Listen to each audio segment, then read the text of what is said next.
I think ITAD gets a rap of just a trash business or recycling business. And so there's constant education that, hey, we do more than just shred and recycle material. First gen AI servers are starting to be pulled out of data centers right now.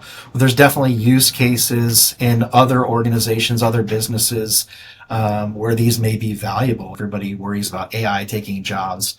It's really about AI enhancing jobs and making things easier. How do you understand cosmetics for equipment when you're looking at a picture somebody else took? Having, our buyer and seller on site, to be able to see product is really huge.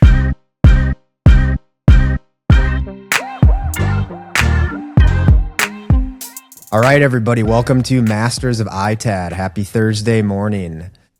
Josh Jones has built global operations teams, launched BPO centers in the Philippines that grew to over 500 people, and delivered more than $6 million in annual cost savings through sheer operational discipline. He's led mergers, redesigned workflows, and built the kind of accountability systems that make fast-moving organizations actually work. Now, as Chief Technology Remarketing Officer at Securus, Josh is breaking grounds in the ITAD world. He's treating remarketing not as a side function, but as a distinct, high-performing business unit. He oversees the full end-to-end performance of Securus's remarketing operation, aligning sales, purchasing, operations, and e-commerce under one strategic vision. He brings disciplined, data-driven mindset and to an industry that is evolving fast. So we're going to hear from him today and how that goes. If you've ever wondered what actually it takes to scale operations in a high security, high complexity environment, you're in the right place. Josh, thanks for joining me this morning. Welcome to Masters of ITAD. Yes, thanks, Ryan. Thanks for having me today. Yeah, and are you joining from, was it Baltimore, or you're out east, right? Yeah, I'm in Chantilly, Virginia today. That's where our office is at. Yep. Is that where you're from originally? So I live a little bit down the road in Winchester, Virginia. So Okay. about Nice. an hour, 15 hour and a half from the office here. Yeah. Cool. Yeah, I was out in Washington, D.C. for the NVIDIA GTC a couple of years ago. That was my first time in D.C. I actually really enjoyed it. Yeah. I think it's only about 25, 30 minutes here from the office. Sweet. Easy to get over to. So, yeah. Yeah. All right, so let's start off. I kind of want to talk about your, operational experience in the past. So your operations mindset, right? Was there a moment early on in your career when you realized that you had a gift for building systems and structure, or is it something that you kind of grew into? Yeah, I would say I grew into it. It's not like all of a sudden I was like, hey, I'm going to be an ops guy. It just happened over time and in different roles that I had. Just really falling in love with fixing and building and growing operations. So, Do you remember your first real operations role? yeah, I do. It actually stemmed back to when I was in college, working on my undergrad degree. I was doing a work study program, raising money for the college through our phone-a-thon. And so had an opportunity to lead the team there after being pretty successful in raising money there, getting to lead the team my senior year of college, which ultimately a few years later after college led to my first real ops job. I was a evening shift coordinator for a background screening company. So I oversaw the team that makes verifications calls, verifying employment, education, so on and so forth. And so that was really my first real job in operations, getting a chance to lead a small team of 5 people at the time. So Yeah, I think it's really interesting because a lot of the people that I talk to, they've been in the ITAD, asset management space their whole career, and you've recently stepped into it, right? I did it like 9 months ago. Yep. Yeah, that's what you were saying. But so just good operations. What did good operations look like when you were starting out versus what you think of good operations today? Yeah, I think starting out, good operations to me meant everybody's hitting their productivity numbers, their quality numbers, really the output focus. I would say now I'm much more focused on putting the right systems in place in order to help people be successful. It's not just about, hitting numbers and quality numbers. It's really about putting the right systems in place in order to make people successful. And so Absolutely.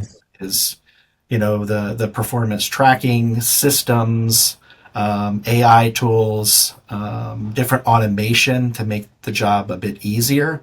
Hmm. Those things are much more key in running a successful operations. And then ultimately, having the right culture. We want to have people that enjoy coming to work, enjoy working with each other, and treating people with respect each and every day. So, Yeah.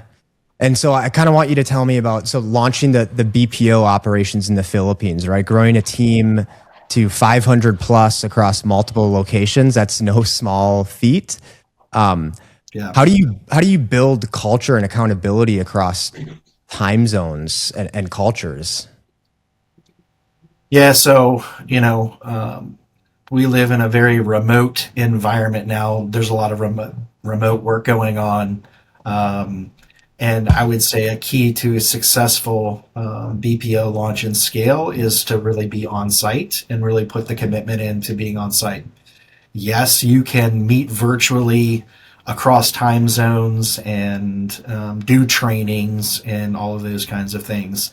But until you go on site and see the environment folks are working in, getting to know folks inside and outside of work, you can really miss a lot of pieces. So I think one of the key things is when we were building the BPO site over in the Philippines was really checking it out. We did a introductory trip to check out basic things like security.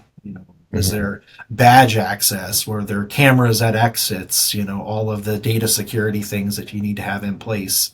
Yeah. And then we really committed to a rather large training team in order to help build our first few classes that we had in training. So I think to me, one of the key pieces was being on site for the training and also ensuring we had the right technical support back home, right? So Yeah. ensuring all the systems were accessible, all of those types of things. So So the training was on site. It wasn't virtual. no. So Okay. initially we did some train the trainer stuff Hmm. virtually before we could get our team together, and we launched. I think we had 6 to 8 trainers on site, just helping with the training. What you'll find in cultures outside of the United States is a lot of times there's a focus on pleasing, the person who's training or the person in charge, and so you get a lot of yes answers and nods of heads, even when there's not understanding. And it is Yeah. impossible to pick that up virtually. Hmm. In person, it's a lot easier to pick up those little nuances of like, are you really understanding, or are you just saying yes because you think that's the right answer? And so Yeah. being there on I'm site, asking the follow up questions definitely helped to solidify understanding. So, I'm so on board with what you're saying because like when I joined this industry, right, I didn't know anything about ITAD or technology reuse. If I was working virtually, it would have been harder for me to learn, but being in the office, being around the actual equipment really helps to be able to put your hands on this stuff and say, all right, this is what I'm trying to sell, this is what I'm trying to buy. So yeah, I mean, being on site, huge yeah, advantage. like how do you understand cosmetics for equipment when you're looking at a picture somebody else took? Having, Yeah, our buyer and seller on site, to be able to see product is really huge. Yeah. yeah. So now coming to today, right? Your current occupation. So again, part of this, the reason we're doing this podcast is to introduce ITAD to people who don't really know what it is or how it operates. Sure. So for somebody who's unfamiliar with the ITAD asset management world, what does Chief Technology Remarketing Officer actually mean from a day-to-day standpoint? Yeah, so let me kind of explain a little bit about Securus and the title and all of that. So Yeah. here at Securus, we've decided to break up the business into 3 business units. One being our service department. Those are like our sales team that's going out hunting contracts with companies, schools, so on and so forth, data centers, in order to bring in equipment to erase and resell. We have our recycling department, and they're focused on contracts with municipalities for recycling, obviously. And then the department or business unit that I oversee is really our remarketing department. We call it ITAD, which can be confusing because that's really the entire umbrella. Hmm. So we focused on calling it remarketing, and that's our testing, erasure, and obviously remarketing, reselling of the equipment piece. And so that's the third pillar here at Securus. And so instead of me focusing on all of those aspects, I'm really focused on the testing, the data erasure, and the reselling of equipment. So Yeah. Yeah. So you think of things like, sales, purchasing, operations, e-commerce. It seems like you guys are doing that under one strategy. yeah. Are there tensions that come up between purchasing and operations? Is that something that you've seen? Because I Yeah, feel like all the it time. happens, right? Yeah. Yeah, for sure. Yeah, definitely. So we have two different pipelines in order to bring in equipment. Obviously, our service team brings in equipment from clients, and then we actually have somebody, our buyer, that's actually purchasing equipment, maybe from other ITADs, other sources. And so, one, you're not putting a huge investment in. You're getting the equipment through these contracts. The other, you're putting an investment in order to refurb that equipment and resell it. I will Yeah. tell you all of the time there's a constant tension between our purchaser and operations based on the quality of material that's coming in. So we have an anticipation of what has been purchased, and then the reality is when you're receiving that equipment, does it align with what we anticipated being purchased? I think the key there is building the relationships with the companies that you're purchasing from and getting a really good understanding of that material. Some companies do a great job of representing their material well by Hmm. using standard R2 grading systems. Other companies not as much. So it's constantly determining which companies are the best companies to be partnering with, and then which companies do we need to understand that the material may not be exactly as described. So Yeah, that's the thing about ITAD, right? When you're offering these services, you don't really get to pick and choose what is being decommissioned. So yeah, you might get 10 pallets in, and half of it is junk or is going to be recycled, right? And breaking that stuff down, it's a lot of work. So that's kind of why I was asking about the sales, buying versus operations. But so like day to day, right? What does a good week look like for you versus a hard week in the role that you're currently in? yeah, so like I said, being here 9 months, we're still trying to build out our team, and so because this is a new strategy for Securus, I'm focused a lot on recruiting talent here to Securus. Hmm. So we've gotten a good operations manager in place, and she's been up and running for several months now.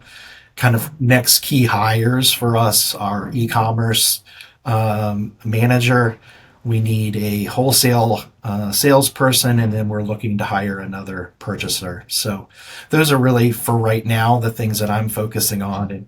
And a good week is when we have plenty of interviews to be to be bringing people in. So just looking for Yeah. some really good talent across the industry. And on the topic of e-commerce, I mean, how big of a role does e-commerce play in ITAD remarketing from your viewpoint? It plays a huge role, right?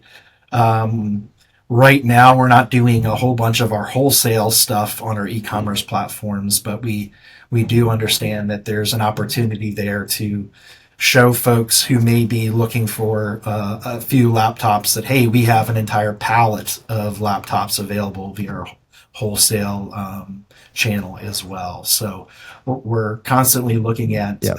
new platforms in order to continue to grow our e-commerce presence. But good old eBay and Shopify are big ones right now that we're continuing to look at increasing our conversion rates, getting more views across those platforms. So Okay. So I know it's been 9 months, right, that you've been in this role, but from your experience over the past few months, what does the competitive landscape look like right now in ITAD remarketing? Yeah, I'd say there's a lot of players, obviously, in the market, and we're just trying to crack into that space and build a brand that folks recognize and trust. And so I would say there's a lot of folks, trying to do this on a much smaller scale. And it can prove a bit challenging in building that trust across different e-commerce. Yeah. So Yeah. And trust is a huge thing when end users are trying to pick, what ITAD company to work with. I think I read, so Securus is built on three pillars: secure, accurate, and sustainable. Now, mhm. I've seen tensions, between maximizing value recovery on assets and maintaining the security and compliance standards. Sure. How do you balance both of those, right? Is there a delicate balance to that? I don't know. I'm not sure if there's a balance. I think at Securus we've really focused on, regardless of what comes in, we want to make sure that the data is erased or unusable. And so traditionally we've done a lot of device shredding to ensure clients' ease of mind, to make sure that data is no longer there. And we're trying to transition to actual erasure as a Hmm. mindset rather than just shredding, to be able to really hit more sustainable goals with that equipment. And so, at Securus, I don't think we have a tension between data security, because that's a pillar. Like, we're gonna make sure that the data is either destroyed, the device is destroyed completely, or that the data is erased using the standard, NIST Yep. 888 standards. And so that is a must before we even focus on the next piece, which is the resale of the equipment. So I don't really find a huge tension. We just know 100% we're going to make sure that everything's clear and ready to go. We're not going to ship out anything with data.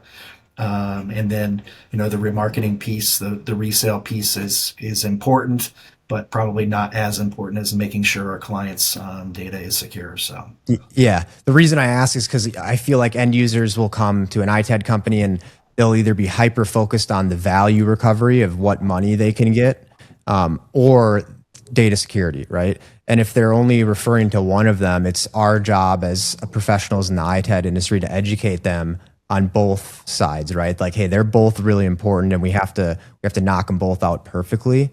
So yeah. that's kind of why I was hitting at it. But and Yeah. it's yeah, go ahead. Yeah, I was just going to say, I think we put a huge emphasis over the past 25 years on the security piece, and that's why we've done a lot of device destruction, shredding, degaussing, things of that nature. And we're in that tension piece of, hey, there is also value recovery. You can be 100% certain that your data is secure, your data has been erased, and there's a benefit in remarketing this equipment, that you're going to get some kind of rebate back, some value back Mhm. on the equipment that you allow us to have. So And it sounds like you are using an AI inventory tracking system. How does that system function, and how does that change the remarketing equation at Securus?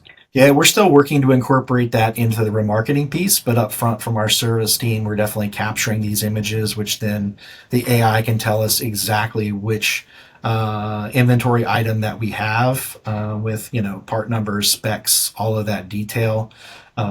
So we don't have to rely on manual entry of all of our inventory items.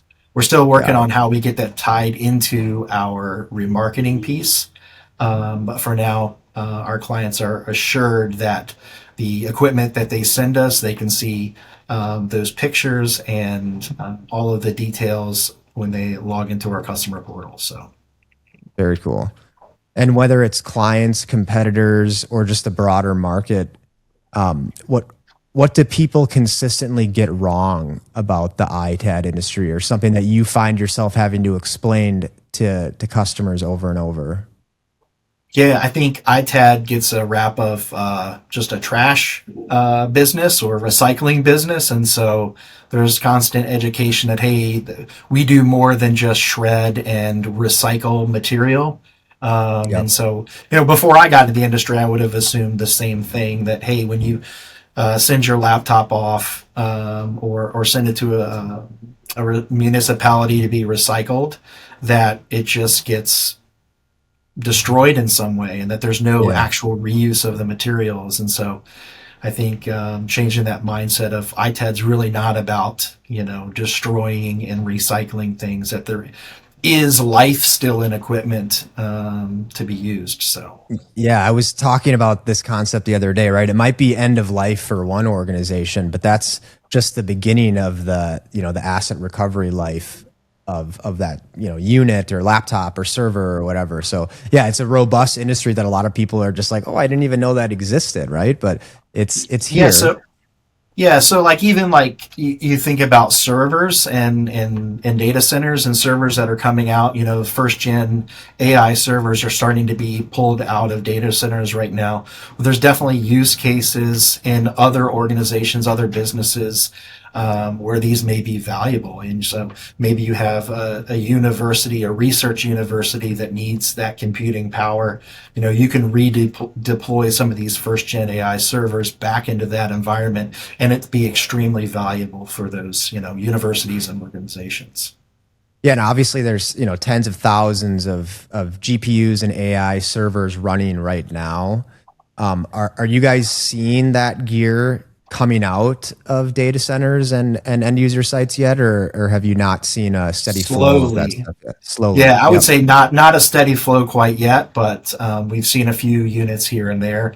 But we've built the infrastructure to be able to test those units and to get those sold again. So Yeah. I yeah, think like this, what's available, the supply is not meeting the demand of what people want, right? So many people are constantly saying, "Hey, I'm looking for, 1,000 of, A100s, but a lot of these GPUs, they're still in commission, right? So there's a shortage right. right now, but all of these units are going to eventually come out and there may even be a surplus of gear at some point on the Sure. AI side. And it's like, when that happens, is the price going to drop? We don't know. So it's kind of a little bit Right. of uncertainty right now surrounding the AI hardware.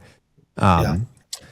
But so yeah, I mean, I also like where the industry is going, right? It's evolving fast. AI, ESG pressure, data security regulations, tightening globally, really. What do you think the ITAD landscape is going to look like in 5 to 10 years?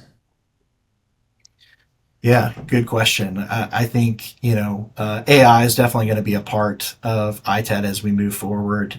Folks have talked about robotics and ITAD. And so I think those are going to start to come into play. 5 years is really a short time away. So I think companies that are looking at their testing and remarketing protocols and looking to implement AI to enhance those things. Everybody worries about AI taking jobs. It's really about AI enhancing jobs and making things easier, just changing the day to day outlook of what folks are working on. So I really see a future where, the e-commerce is really accelerated by AI, your ability to get things listed much more accurately will Mhm. be primarily done by AI rather than individuals. And then really another piece of the intake of that equipment is really triaging equipment. So I think a lot of emphasis right now is placed on having really good folks who can triage material to determine which pathways something may go. Does it receive an image? Is it going to go on e-commerce? Is this going to be sold wholesale? Is this something that goes to recycling? I would really think in the next 5 years or so that AI plays a bigger role in helping organizations triage and determine which pipelines their materials are going to flow through. So, and Yeah. then robotics, I'm still interested in trying to figure out how robotics plays into the actual operational piece, the testing process of equipment in order to, you know, humans get tired and they want breaks and they need to go home for the day and looking at robotics, how can we look into more of a 24/7 cycle of processing equipment. So Yeah, and we had mentioned that the AI inventory system too, right? I think that's a use case right now that's already, helping a lot of ITAD companies because when it comes to, like you said, triage, receiving, that's just a huge part.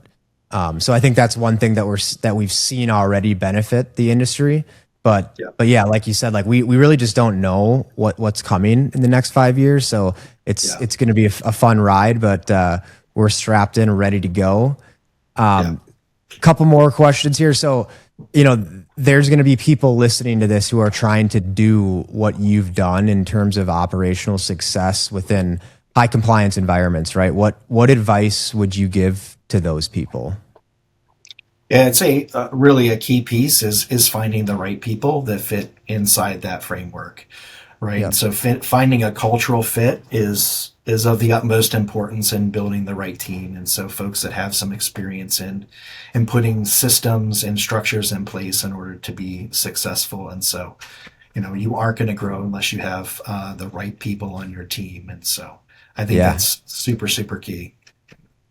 Absolutely. And I'll even take that a step further, and it's finding the right people and also finding the right seat for that person, right? You might have a great employee, but they may be in the wrong seat, and finding Yeah. where to allocate their skills is really a big component Yeah, too. that comes straight from EOS or Traction. That's the Yep. system that we use here at Securus, and so right person, right seat is right within that framework. And so Yep. that's also a key to it was a new system for me to use when I came here to Securus, but there's really a great framework in the EOS Traction, to help keep operations and all teams really organized, rowing in the same direction. And so I really look forward to it, our weekly L10 meetings, our quarterly offsites, working through our issues list, those Yeah. kinds of things. It's really cool to be a part of that and to have that structure in order to propel us to continue to move forward. So Yeah, I'm not taking credit for that slogan there. I'm familiar with EOS as well too. So that's awesome that you guys are utilizing it. That's great. Are you going to be attending any upcoming shows or events that people can try to connect with you at, like the ITAD Summit? yeah, so next up in a few weeks is actually the ITAD Expo in Frankfurt, Germany. So that's Oh, a great. show both myself and Jimmy All will be at. We'll also be at the ITAD Summit in Vegas. I think we're going to come in early. We'll get there Sunday and stay through Thursday. So that'll be another place to connect with us. And then I think the last one is eScrap down in New Orleans at the end of October. We'll also be attending there and looking forward to connect with a lot of folks. So Awesome. Well, Josh, thanks for joining, man. I really enjoyed talking with you. And looking forward to potentially seeing you at some of these shows. yeah, absolutely. Cool.